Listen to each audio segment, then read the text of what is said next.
Welcome back to the English Hour, everyone. Today, I'm thrilled to have Jacob with me again. We're going to dive deep into the topic of how to stay motivated and consistent while learning English. Jacob, how are you feeling today? Hi, Sophia. I'm feeling great and really excited to talk about motivation because it's such an important part of language learning. Absolutely. So many learners start with enthusiasm, but struggle to keep going. What do you think is the biggest challenge when it comes to motivation? I think one big challenge is seeing slow progress. People expect to become fluent overnight, and when they don't, they get discouraged. That's very true. Language learning is a marathon, not a sprint. How can learners manage their expectations? Setting small, achievable goals is key.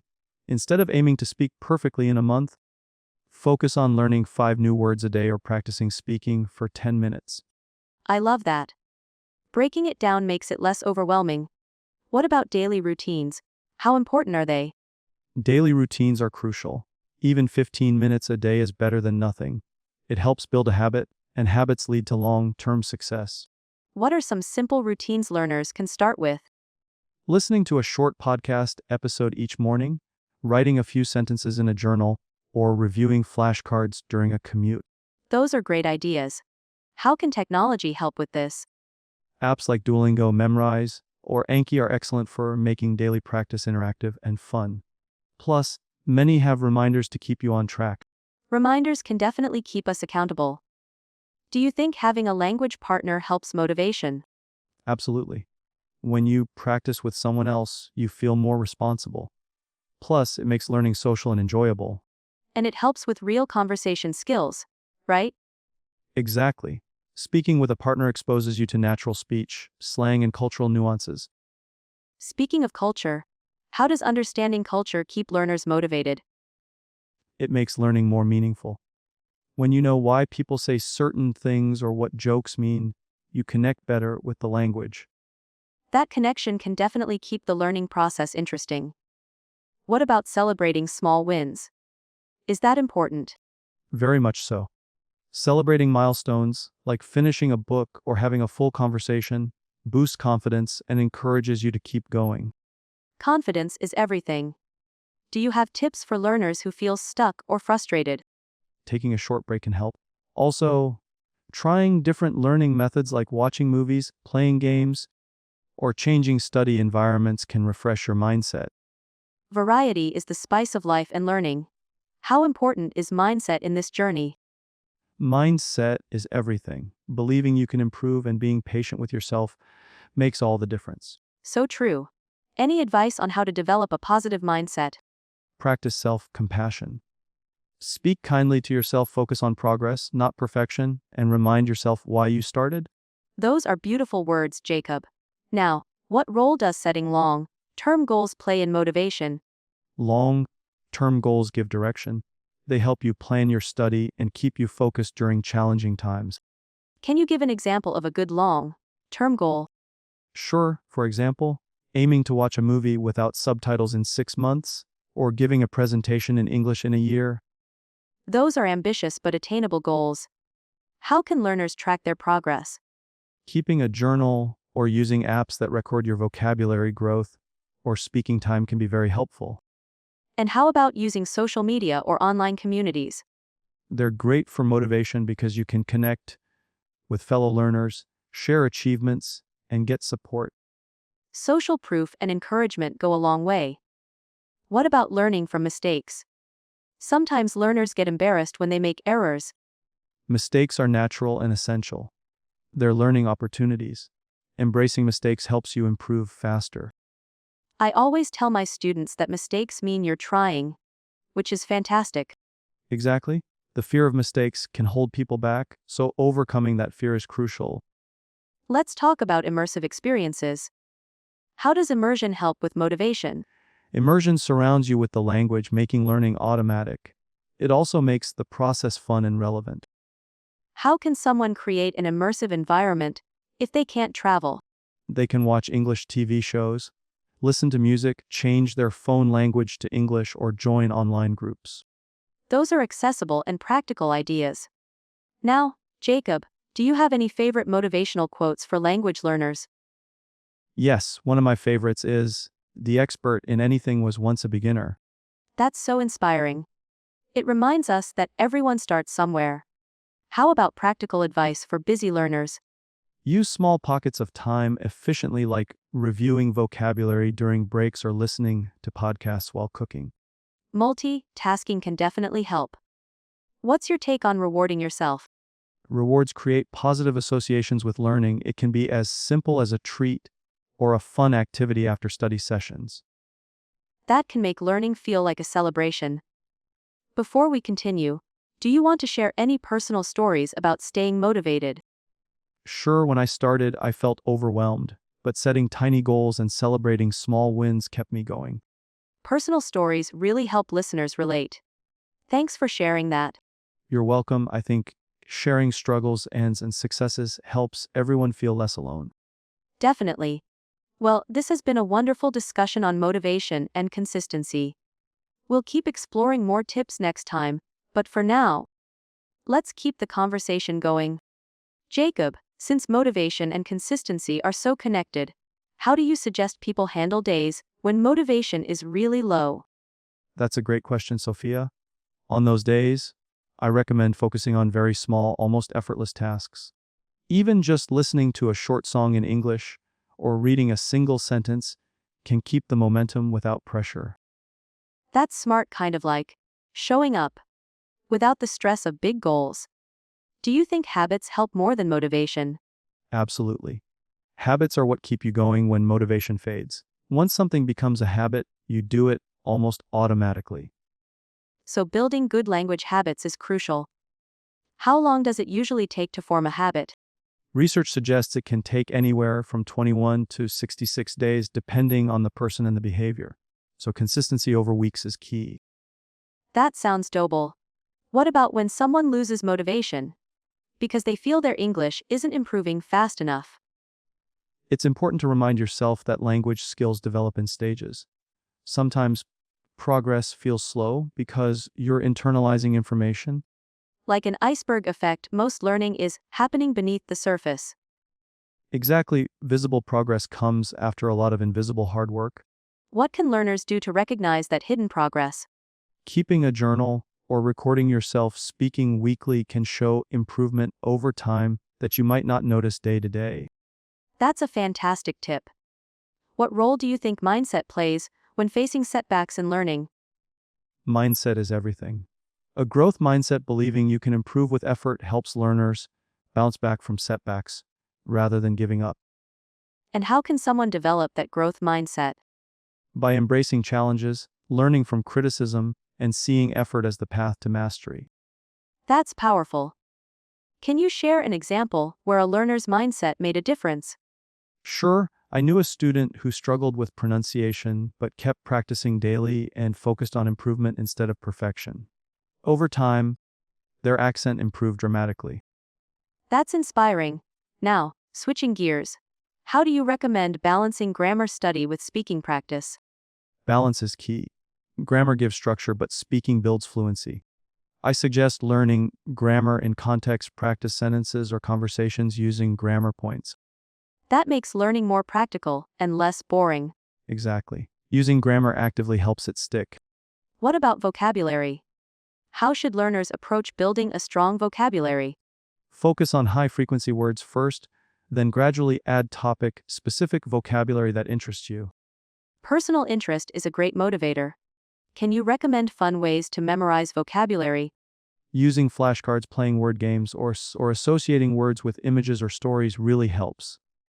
Mnemonics and stories make words more memorable. How important is reviewing vocabulary regularly?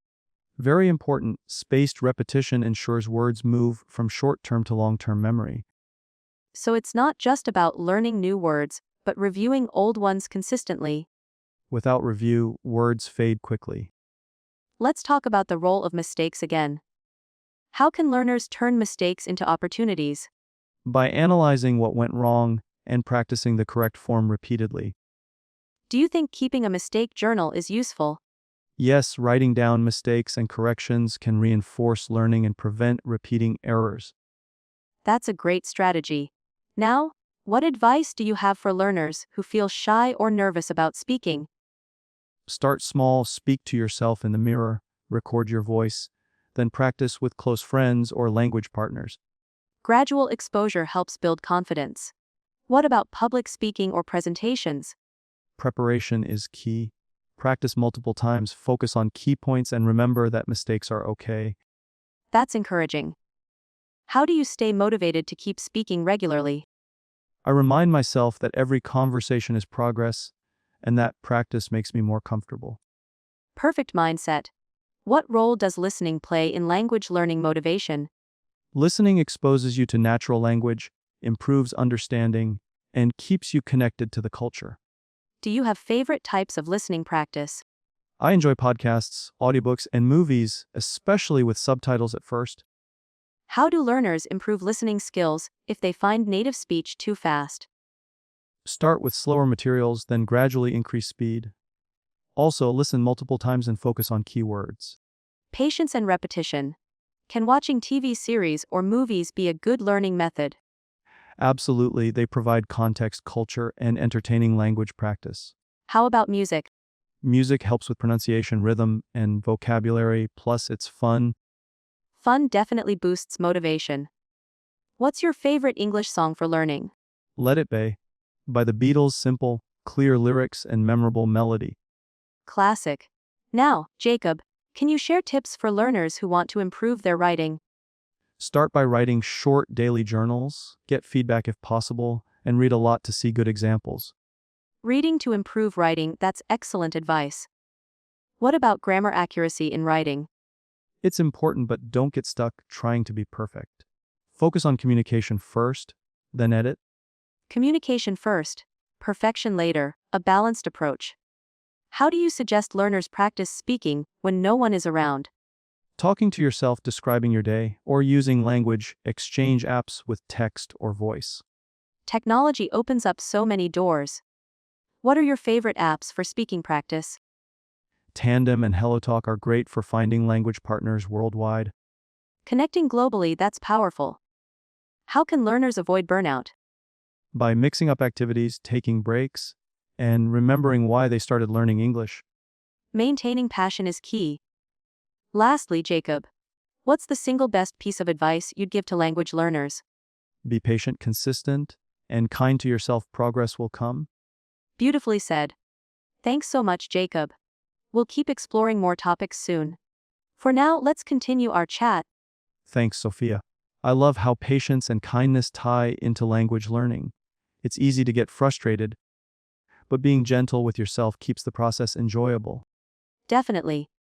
Speaking of enjoyment, what are some creative ways learners can make English fun daily? I like to suggest things like journaling with doodles, playing word puzzles, or even writing short stories about your day in English. Short stories sound fun. They let you use imagination and practice language naturally. Exactly, it makes learning more personal and memorable. What about involving friends or family in learning English? That's a fantastic idea. Practicing together can be motivating and helps with accountability. Do you recommend setting group challenges or goals? Absolutely. Challenges like 30 days of English speaking with friends can make a big difference. Social learning often boosts motivation. How can learners balance English study with a busy schedule? Integrating English into daily routines is key, for example, listening to podcasts during commutes or thinking in English while doing chores. Making English part of life rather than a separate task. Great mindset. Yes, and even 10-15 minutes a day consistently beats occasional long sessions. Quality over quantity. What about using social media for learning?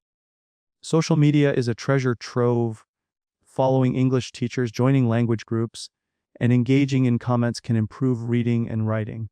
That interaction helps practice real, informal English too. Right, and it keeps things relevant and current. What are your thoughts on learning English through gaming? Gaming can be super helpful. It offers practical vocabulary and communication in a fun environment. Multiplayer games especially encourage speaking and listening. Yes, and they often motivate learners to use English actively without feeling like a traditional study. Balancing fun and learning. is the best way to stay engaged long term. Definitely. Finding your own English playground is important. What's your favorite English game or activity? I enjoy word puzzle games like Scrabble or Words with Friends. They're casual but boost vocabulary.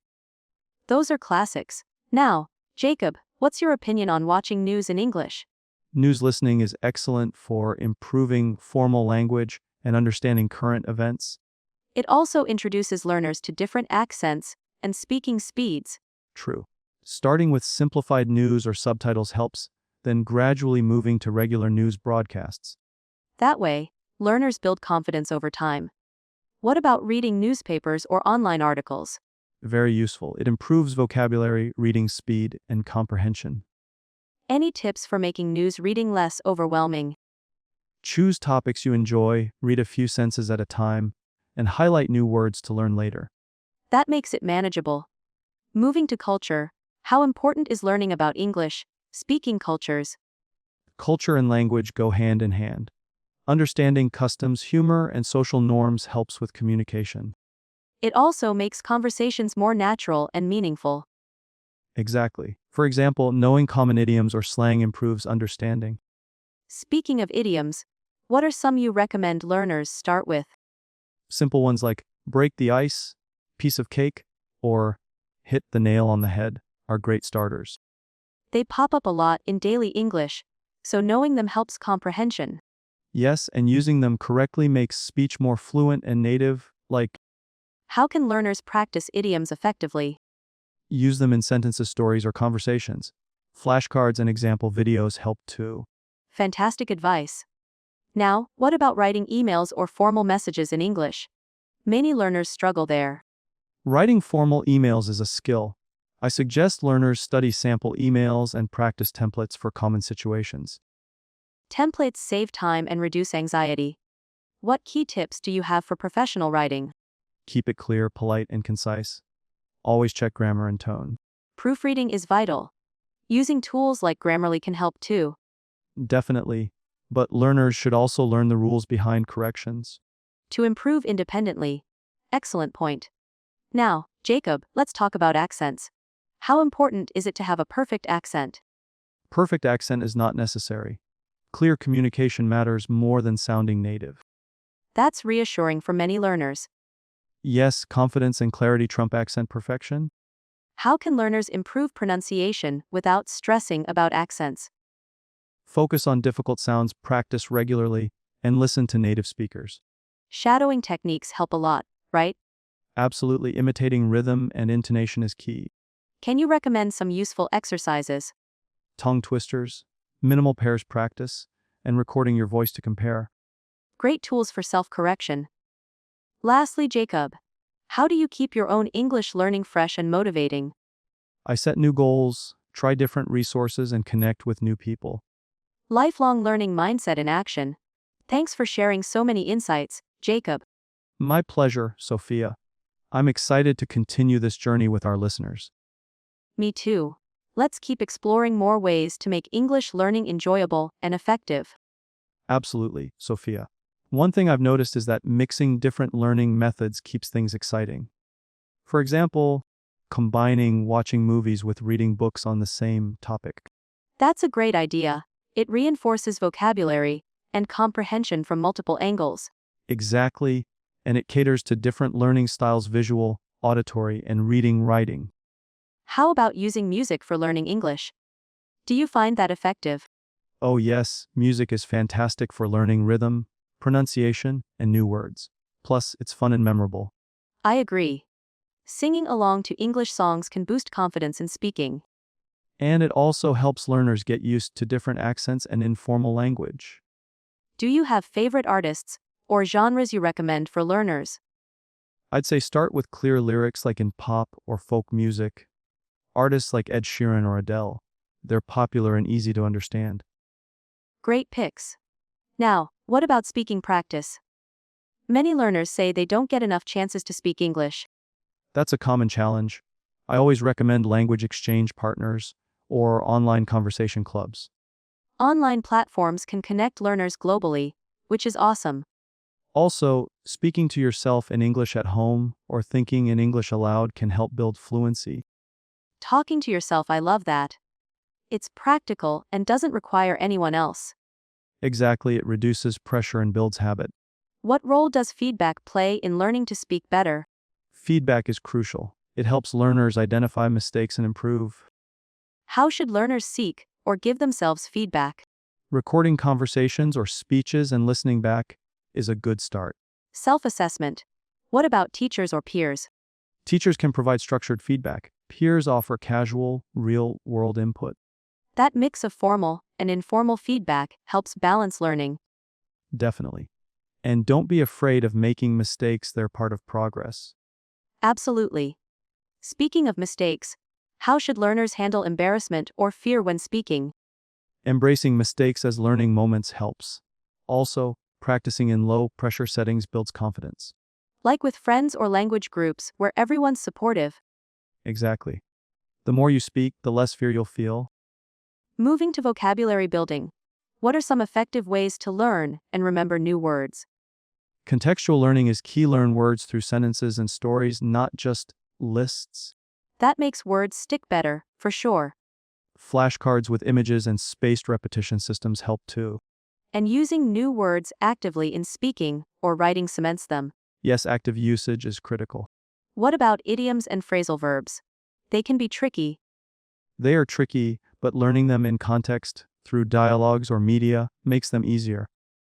That way learners understand meaning and usage naturally. Exactly. And practicing with exercises or quizzes reinforces them. Fantastic advice. Now for listening skills, what strategies work best? Start with easy materials like children's stories or podcasts for learners, then gradually increase difficulty. Gradual exposure helps prevent overwhelm. Also, listening multiple times and noting down new words or expressions. Repetition solidifies understanding. Watching with subtitles in English helps too, then watching again without. That boosts both listening and reading skills. And trying to predict what will be said next improves focus. Listening actively, not passively. Perfect. Yes, active listening is a skill to develop. Before we continue, Jacob, what motivates you most in your English journey? The joy of connecting with people worldwide and the endless opportunities language opens. That's inspiring. It reminds us all why learning English is worth the effort. Definitely, Sophia, it's a journey, not a destination. Well said. Let's keep that spirit as we explore more English learning strategies with our listeners. Absolutely, Jacob. Now, let's talk about reading strategies. How can learners improve their reading skills effectively? Great question. I always tell learners to start with materials that interest them. When you enjoy the topic, reading feels less like work. So, choosing books, articles, or blogs about hobbies or favorite subjects can boost motivation. Exactly.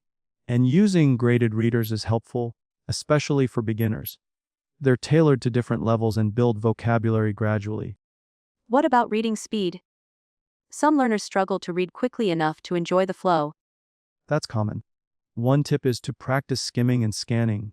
Skimming helps get the main idea fast. Scanning is good for finding specific info. So, you don't have to understand every word on the first read. No, focusing on overall meaning is more important. Vocabulary gaps can be filled later. How about using dictionaries? Should learners look up every unknown word? Not every word. It can interrupt flow and make reading tedious. I suggest guessing meaning from context first, then checking if still unclear. That encourages thinking critically and improves comprehension. Right. Also, keeping a vocabulary notebook to jot down interesting words or phrases helps review later. Do you recommend reading aloud sometimes? Definitely, it improves pronunciation, rhythm, and confidence. What genres do you think are best for learners? Fiction with simple plots is great. Also, news articles, short stories, and even comics can be engaging. Comics, visuals definitely help comprehension. Yes, and they're fun to read. Now, moving on to writing. How can learners develop their writing skills? Writing regularly is key, even if it's short paragraphs or diary entries. Practicing daily builds fluency and comfort. Also, reading good writing helps learners understand style and structure. Should learners focus on grammar first, or just express ideas freely? I think beginners should focus on expressing ideas without worrying too much about grammar initially. So, fluency before accuracy. Exactly. Later, they can revise and improve grammar. How about getting feedback on writing? Very important. Peers, teachers, or language apps can help correct mistakes and suggest improvements. Are there common writing mistakes learners should watch out for? Yes, run-on sentences, wrong verb tenses, and article misuse are common. What tips do you have for expanding writing vocabulary? Reading and noting down useful expressions, then practicing using them in sentences. That links back nicely to our reading discussion. Everything in language learning connects. True. Let's also talk about cultural understanding. How does culture impact language learning? Culture shapes how language is used. Idioms, humor, politeness all reflect culture. So, learning culture alongside language helps learners communicate more naturally. Absolutely. For example, knowing when to use formal or informal language can avoid misunderstandings. What are some fun ways to learn about culture? Watching movies, reading stories, celebrating holidays, or talking with native speakers. Immersion even from afar. Yes, it enriches language skills. As we keep exploring, Jacob, what's your favorite English word or phrase? I like serendipity. It sounds beautiful and means a happy accident. Lovely choice. Mine is break a leg. Such a fun way to say good luck. English idioms are quite playful. They are. Let's share more with our listeners in the next part. Looking forward to it, Sophia. Great. Let's dive deeper into some common English idioms and their meanings. Sure, idioms can be tricky because they don't always make literal sense. For example, spill the beans means to reveal a secret, not actually dropping beans. Right. And hit the nail on the head means to be exactly right about something. Exactly. Another one I like is barking up the wrong tree. It means accusing the wrong person or pursuing a mistaken idea. These phrases really add color to conversations, don't they? Absolutely, but they can confuse learners at first. How do you recommend learners memorize idioms? I suggest learning them in context, like through stories or dialogues, so they see how idioms are used naturally. That makes sense. Have you ever used an idiom incorrectly? Oh yes, when I first started learning, I said, "It's raining cats and dogs." In a formal meeting, not appropriate. Laughs. That's a classic mistake. Definitely. It's all part of learning. Moving on, what about phrasal verbs? They seem difficult for many learners. Phrasal verbs are verbs combined with prepositions or adverbs, like give up or look after. They often have idiomatic meanings. They can change meaning completely from the original verb. Yes, give up means to quit, not to physically give something upwards. How can learners master phrasal verbs? Practice is key. Using them in sentences, conversations, and listening to native speakers helps. Are there any phrasal verbs you use every day? Plenty like pick up, put off, run into. Those are very common. We'll definitely cover more examples soon. Looking forward to that. Now, let's discuss listening skills. Many learners find it hard to understand native speakers. True. Speed, accent, and slang can be challenging. What tips do you have to improve listening? Start with slow, clear audio. Podcasts for learners, audiobooks with transcripts are great. Reading along while listening can improve comprehension. Yes, and repeating listening to the same material helps catch details missed before. What about watching movies or shows? It's excellent for learning natural expressions, tone, and cultural context. Do you recommend subtitles? Yes, first with subtitles in your language, then in English, and finally none at all. That gradual approach builds confidence. Exactly. What else can learners do for better listening? Practice active listening, focusing fully, taking notes, and trying to summarize what they heard. That sounds like a great exercise. Let's try it with a short audio clip next time. Perfect idea. Before we continue, Jacob, any personal stories about how improving listening helped you? Yes, I remember struggling at an international conference until I started listening to English podcasts daily. That's inspiring. Consistency really pays off. It does. Okay, listeners, stay tuned for more tips and interactive practice coming up. Another important skill is speaking confidently. Many learners understand English well but hesitate to speak. Yes, fear of making mistakes or sounding wrong often holds people back. The truth is, making mistakes is part of learning. The more you practice speaking, the better you get. What are some effective ways to practice speaking? Joining language exchange groups, practicing with friends, or even talking to yourself out loud. Laughs, talking to yourself. That's interesting.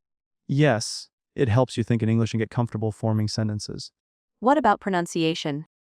Listening carefully to native speakers and mimicking their intonation and rhythm helps a lot. Are there tools or apps you recommend for practicing pronunciation? Definitely. Apps like eElsa Speak and Forvo are great for listening to correct pronunciation and practicing it. How important is grammar when speaking? Grammar is important, but don't get stuck trying to be perfect. Focus on clear communication first. So, fluency over accuracy in early stages. Exactly, accuracy will improve naturally with practice. What are some common speaking mistakes you see learners make? Using incorrect verb tenses or word order, and sometimes translating directly from their native language. That can be tricky. How to overcome it? Exposure to natural English and lots of speaking practice without fear. Great advice. Let's do a short speaking practice now. Sure, how about we describe our favorite hobbies? Perfect, I'll start. I love reading books because they take me to different worlds and teach me new things. Nice. I enjoy hiking because it keeps me active and lets me appreciate nature. Your turn. Listeners, try saying those sentences out loud. And remember, it's okay if you don't say it perfectly the first time. Practice makes progress, not perfection. Exactly. Let's keep going with more conversational phrases and practice dialogues next. That sounds good. Let's look at some everyday conversational phrases people can use in common situations. Great idea. For example, when meeting someone new, you can say, "Nice to meet you," or "How's it going?" Right? And responding with, I'm good, thanks, how about you? Keeps the conversation flowing. Another useful phrase is, "What do you do?" when asking about someone's job or occupation. Yes, and you can answer, I work as a, or I'm currently studying. What about polite requests? How can learners ask for help nicely? They can say, could you please help me with this? Or, would you mind giving me a hand? Very polite and clear. What about declining an invitation politely? You could say, thank you for inviting me, but I won't be able to make it. That's perfect. It's important to be polite and clear. Absolutely. Now let's practice a short dialogue using these phrases.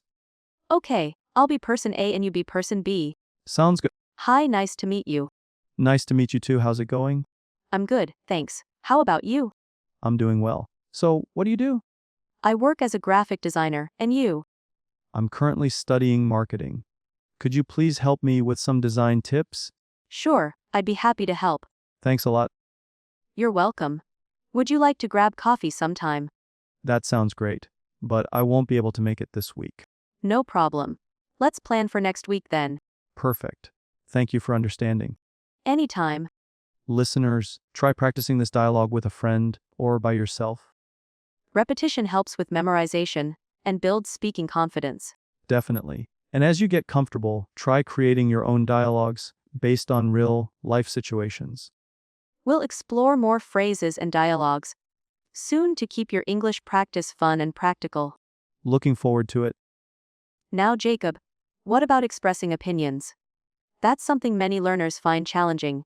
Absolutely, Sophia. Expressing opinions is key in everyday conversations and discussions. So, how can learners start sharing their thoughts clearly? Simple phrases like, I think that, in my opinion, or I believe, are great starters. Can you give some examples? Sure, for example, I think learning English is fun. Or, in my opinion, practicing daily helps improve faster. Those are clear and straightforward. What about agreeing or disagreeing politely? You can say, I agree with you, or that's a good point. For disagreeing, try, I see your point, but I think, or I'm not sure I agree because. Perfect. Politeness is important to keep conversations friendly. Exactly. Also, tone of voice and body language help convey respect and openness. Let's practice a short exchange on opinions then.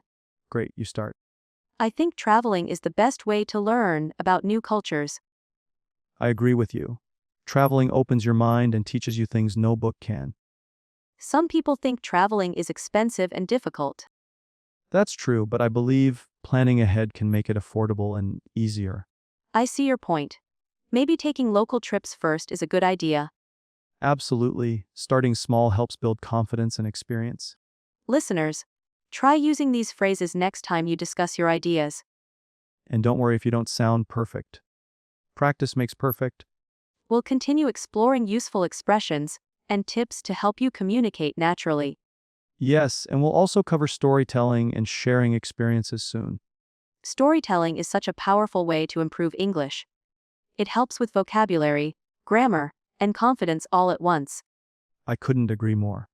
When you tell a story, you practice connecting ideas and using past tenses naturally. Exactly. So, Jacob, what are some tips for learners who want to get better at storytelling? First, start with simple stories about your daily life or memorable events. Keep them short and clear. That's good advice. What about structuring the story? A simple structure is to have a beginning, middle, and end. For example, explain what happened, what you did, and how it ended. And using descriptive words can make the story more interesting, right? Yes, use adjectives and adverbs to add details like, the weather was very sunny, or, I walked slowly through the park. What if someone wants to add emotion or excitement to their stories? Using expressions like, I was so surprised, it was amazing, or I couldn't believe my eyes, make stories more engaging. Those expressions definitely help connect with listeners. Can you share a short story with us? Sure, one time, I went hiking with my friends. We started early in the morning and the weather was perfect. But halfway through, it suddenly started raining heavily. We got soaked, but we laughed a lot and kept going. In the end, we reached the top and saw an incredible view. That's a great story, simple but very vivid. Thanks. Listeners, try telling your own stories like this. Start with something small from your day. And don't forget, practicing storytelling regularly will improve your fluency and confidence over time. Absolutely. Next, we can talk about common storytelling mistakes and how to fix them. Sounds like a plan. One common mistake is using too many complicated words or long sentences that confuse the listener. Right. It's better to keep sentences short and simple, especially when you're starting out. Another mistake is jumping around in the story without a clear order. It can make the story hard to follow. So staying organized with a beginning, middle, and end is key. Exactly. Also, some learners forget to use past tense when telling stories about things that already happened. That's true. Consistently using the correct tense helps the story make sense. And sometimes people speak too fast or too softly, which can make it difficult for others to understand. So speaking clearly and at a moderate pace is important. Yes, and don't be afraid to pause sometimes. It gives listeners time to absorb what you said. Great tips. What about using body language when telling a story? Gestures and facial expressions add meaning and keep your audience interested. So practicing in front of a mirror or recording yourself can help improve that. Definitely. It helps you see how you come across and where you can improve. Listeners, try telling a story out loud today and pay attention to your voice and expressions.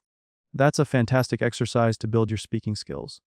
We'll continue exploring more ways to boost your English speaking confidence in future episodes.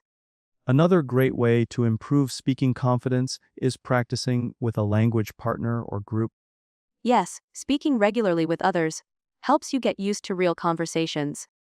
It also gives you instant feedback and new ideas for words and expressions. And don't worry about making mistakes. That's how you learn. Exactly. The more you speak, the more natural it becomes. For those who don't have a partner nearby, what do you suggest? Using language exchange apps or online communities is a great option. Or even talking to yourself, describing what you're doing or planning out loud. That's right, it may feel strange, but it really helps improve fluency. What about using videos or podcasts to practice listening and speaking? Listening to native speakers gives you a model for pronunciation, rhythm, and common phrases.